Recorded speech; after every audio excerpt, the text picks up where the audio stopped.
Dans cette vidéo, je vais vous présenter une communication sur la problématique de la planification des villes algériennes. Donc cette communication a été présentée à l'occasion de la journée scientifique du 30 juin 2021 sur le logement, organisée par la Faculté des sciences de la Terre et de l'Architecture, Université de Moulbourti, Algérie. Donc nous avons abordé le diagnostic de la ville algérienne, regard critique sur l'approche ayant été à l'origine de cette situation urbaine. Donc il y a perspective de l'économie extravertie, inadaptation des outils d'aménagement, mise à l'écart de toute participation de l'habitant, inappropriation des modèles de développement importés. Donc la présentation commence par établir un diagnostic de la ville algérienne en matière de planification et d'urbanisme. Donc elle évoque les facteurs ayant causé un état de fait qui semble être peu reluisant. Elle pointe du doigt les insuffisances en matière de planification urbaine en vigueur, tout en jetant un regard critique sur les modèles de développement urbain adoptés durant 4 décennies écoulées.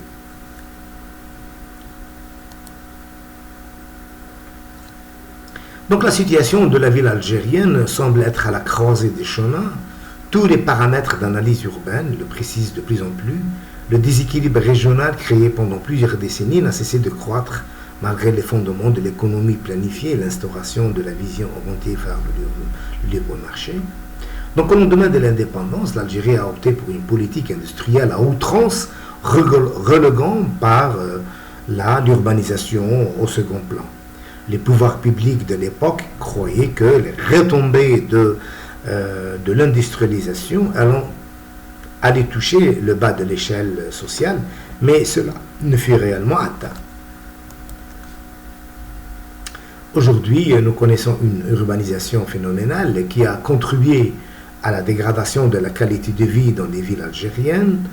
Les compagnies se vident, la population urbaine, qui représente 25% de la population totale à la veille du déclenchement de la révolution, s'élève au 1er janvier 2018 à plus de 70%. L'étalement urbain ne cesse de grignoter plus de foncier agricole fertile. Malgré le chômage, les populations rurales et urbaines continuent à affluer vers les villes. Isolés sans emploi, ces migrants perdent leur référence sociale habituelle dans un monde anonyme. Les non-citadins sont plus nombreux que les vrais citadins. Il serait peut-être judicieux de parler de l'urbain que du citadin. Donc le manque d'investissement créateur d'emplois, la faiblesse des programmes de l'habitat social urbain favorisent une croissance urbaine anarchique. Des quartiers informels viennent se greffer au dessus existant et le commerce informel envoie les villes. En matière de logement, cette urbanisation accélérée s'accompagne déjà d'une demande massive de logements et d'infrastructures, d'où toutes les villes du pays connaissent un déséquilibre sans égal entre l'offre et la demande. Malgré les grands programmes d'investissement public dans ce domaine, le besoin augmente davantage chaque année dans cette période de mutation sociale. L'éclatement de la famille, sa mononucléarisation et la jeunesse de la population, qui représente 70%, compliquent davantage la situation. Aujourd'hui, on assiste à un déficit de logement de plus d'1 million.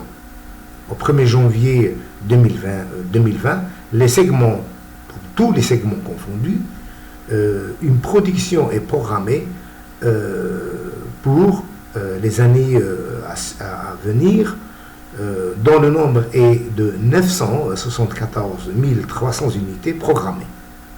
En outre, un engagement d'un nouveau programme de 1 million de logements pour la période 2020-2024, tous segments confondus, avec l'éradication des bidonvilles sur tout le territoire national et le traitement du vieux bâti. Le ministère de l'Habitat, de l'Urbanisme et de la Ville prévoit la livraison à l'horizon 2024 de 1,5 million de logements. Donc la loi de finances 2020 a proposé la mobilisation d'une enveloppe de 280 milliards de dinars pour la réalisation des programmes d'habitat, avec bien sûr le désengagement progressif de l'État des formules budgétivores, logement locatif public, location-vente. Par contre, les formules aidées vont être avantagées à l'image du logement promotionnel aidé, LPA, l'habitat rural et l'autoconstruction dans le cadre des lotissements.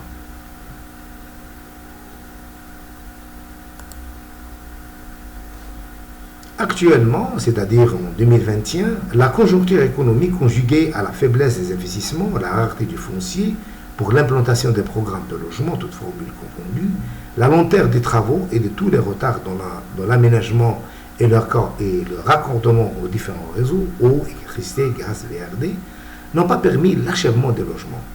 Par exemple, la formule occasion-vente de l'ADL et le logement social. Entre les logements qui sont livrés, particulièrement ceux construits par les entreprises privées, ne sont pas bien finis et présentent des malfaçons. Et pour cela que les nouveaux acquéreurs sont obligés de procéder à des opérations de rénovation telles que la peinture intérieure, le pavage, la plomberie, l'électricité, etc. Regard critique sur l'approche ayant été à l'origine de cette situation urbaine. Donc nous avons A, persistance de l'économie extravertie et polarisation du littoral. Donc, au domaine de l'indépendance, la politique menée par les pouvoirs publics en matière d'investissement n'a fait que suivre la logique coloniale. L'armature actuelle des grandes agglomérations urbaines, situées au nord du pays, traduit directement, à travers sa structure et sa distribution, tous les déséquilibres créés par le développement colonial qui s'est matérialisé par une économie extravertie. Toute l'activité économique était concentrée autour des grands centres urbains, Alger, Oran, Constantine et Annaba.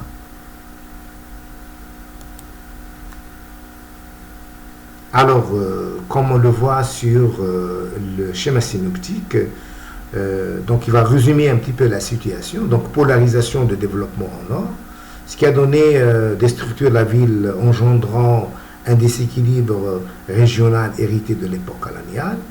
Puis, il y a aussi des inconvénients. Ces inconvénients, il y a des inconvénients exogènes et des inconvénients endogènes. Les inconvénients exogènes, nous avons des équilibres ville-campagne, menaces sur les terres agricoles, dégradation des écosystèmes les plus sensibles. Et puis ici, il y a des inconvénients endogènes, pollution, saturation des structures telles que le logement et les services. Les deux inconvénients exogènes et endogènes ont créé une dégénérescence de la vie urbaine et du cadre bâti du citadin. D'où la ville est synonyme de tombeau humain parce que tout simplement il y a ces inconvénients endogènes et exogènes.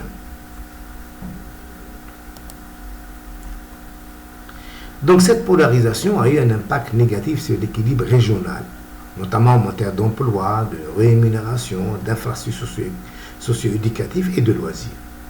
Ce qui s'est traduit par un exode massif vers les centres urbains qui, par la suite, n'arrivent plus à répondre aux besoins pressants de cette croissance démographique démesurée. Toutefois, il faut souligner que cette situation de déséquilibre entre la croissance urbaine et démographique a donné naissance à une sorte d'urbanisation informelle avec des conséquences endogènes et exogènes, comme c'est déjà spécifié dans le schéma synoptique.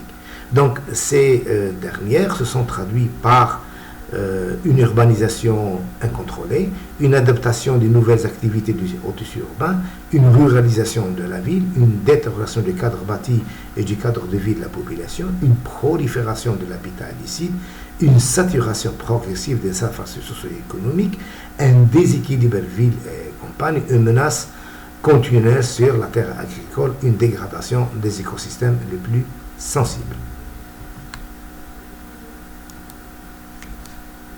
Une adaptation des outils d'aménagement. Donc les instruments de planification et d'aménagement et d'urbanisme utilisés jusque-là se sont avérés inadaptés à la dynamique de la ville.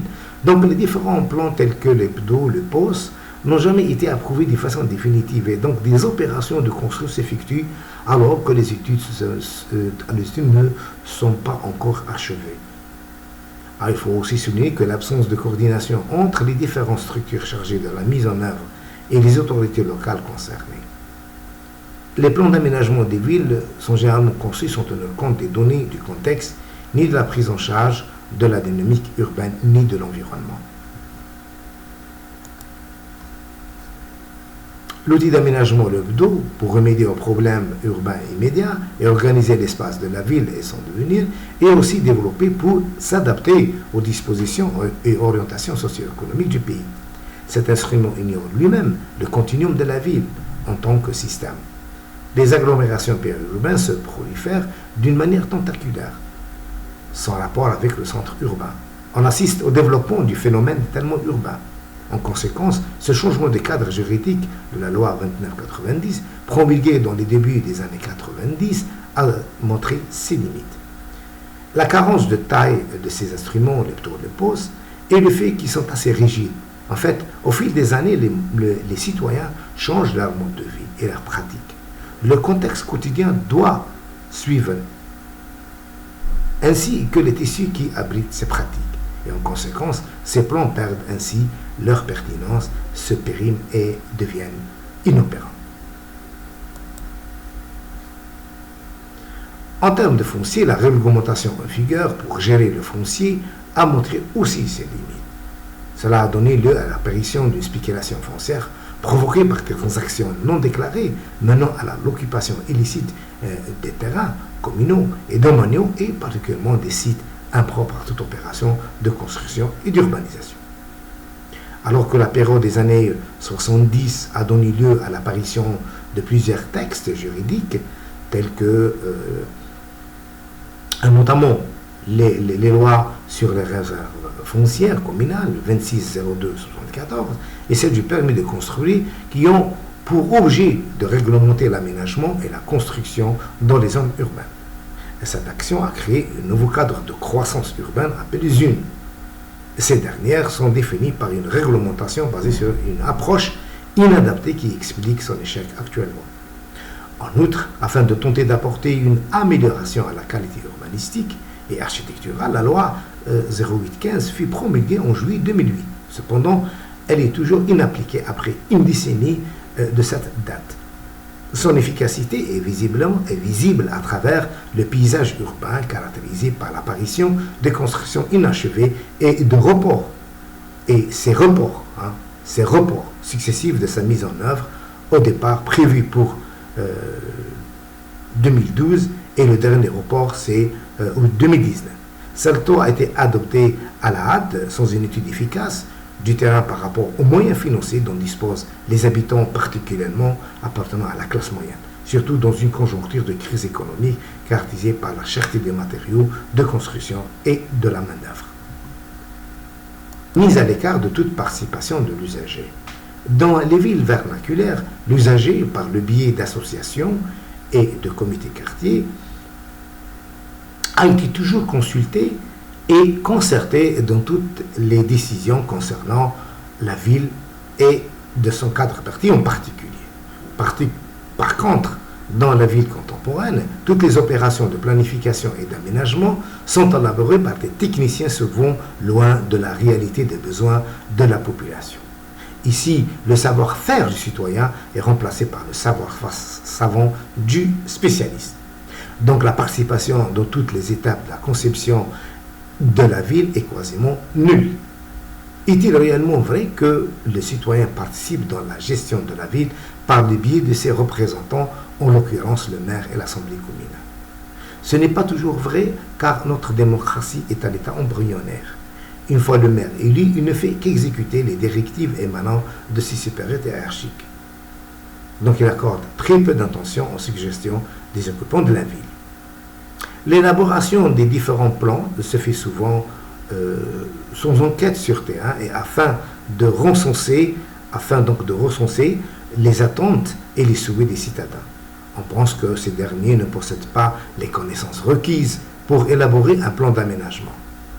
Cependant, les suggestions peuvent être exploitées afin de concevoir un plan reflétant l'image symbolisant leur culture, leur tradition et encore leur civilisation. Une appropriation des modèles de développement importés. Il est admis dans le domaine de l'urbanisme et de l'architecture que les choses n'ont pas été entreprises dans les règles de l'art. Si des changements notables ont bouleversé le paysage urbanistique algérien, création de villes nouvelles ou extension des villes existantes par la création de zones industrielles et des unes, des lotissements, reconquête des friches urbaines, etc., le résultat au plan qualitatif n'est pas assez satisfaisant. Il faut néanmoins le prendre en compte en vue d'améliorer la situation et de faire face à ce véritable défi qui est la crise urbaine. En outre, le cadre réalisé ces dernières décennies n'a pas pris en considération ou n'a pas pris en considération ni le contexte, ni les références culturelles, ni même la question de l'environnement. On assiste à une production massive de tissus ouverts, faite de bars et tours, et sans préoccupation notable d'urbanité.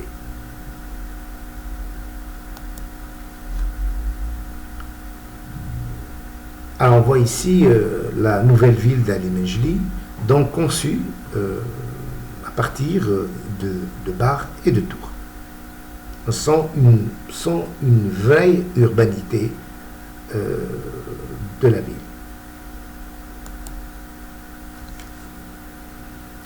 Donc le passage d'un espace approprié, qui est l'habitat traditionnel ou la ville traditionnelle, vers un espace administré. Cet espace-là a été conçu par le biais du BDO, des plans d'aménagement du territoire, ou par les plans de maison imposés à l'habitant, a créé un bouleversement des traditions et d'habitudes et a entraîné une modification des rapports sociaux qu'a désignent et les villes nouvelles. Comme on le voit ici, alors la ville traditionnelle de Gherdaïa, qui c'est une ville millénaire, conçue selon la croissance fragmentée, alors que la nouvelle ville de Ali Menjli a été construite d'une manière rapide et en d'autres termes, c'est une croissance en masse. En effet, les villes traditionnelles construites par les habitants, le cas par exemple de Gherdaïa ou l'Oqsour de Ouargla ou d'autres bien, ou la vieille ville de Constantine ou la Casbah d'Alger, qui bien sûr nous émerveille toujours, procède de cette qualité de structuration organique. Cette qualité fort importante pour un tissu urbain consiste à ce que les actions entreprises dans la ville contribuent à engendrer une totalité authentique.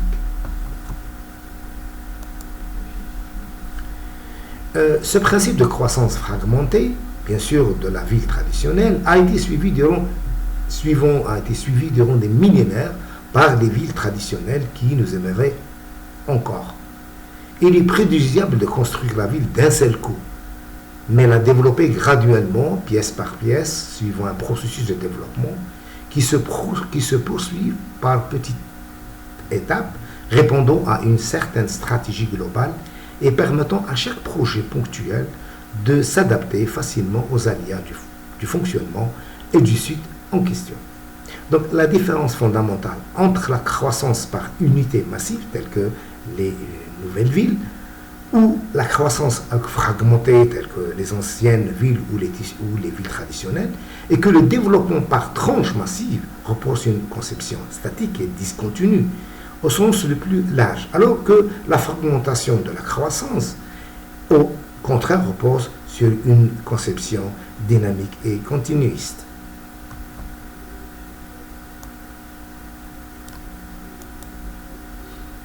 Toutes les villes. Au final, la situation que connaissent nos villes nous laisse déduire que l'État en lui-même a participé à la morphogénèse des constructions en bloc ou en barre, en bloc et en barre, ou en tour et barre, à travers toutes les villes et les localités urbaines. Cette image commence même à se dessiner à travers nos campagnes. En fait, la ville est un processus qui nécessite du temps pour se faire. La ville se forge et se construit d'une manière graduelle et progressive. Chaque phase répond à certaines valeurs de la couche sociale qui l'a fait et l'habite. Au fur et à mesure que ces valeurs sociales changent et évoluent, le cadre bâti suit les mêmes changements et évolue simultanément. Alors, en outre, les nouvelles approches conçoivent l'espace urbain comme un ensemble de systèmes complexes et dynamiques qui se chevauchent et s'interpénètrent. Il ne s'agit plus de construire du néant des extensions de la ville, mais de recomposition par fragments de celle-ci.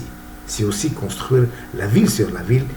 C'est une des actions les plus importantes du projet urbain. La conception de la ville comme étant une entité statique et figée dans le temps et dans l'espace s'est révélée inopérante et inefficace. C'est pourquoi les grands schémas d'aménagement se sont révélés rapidement aussi obsolètes.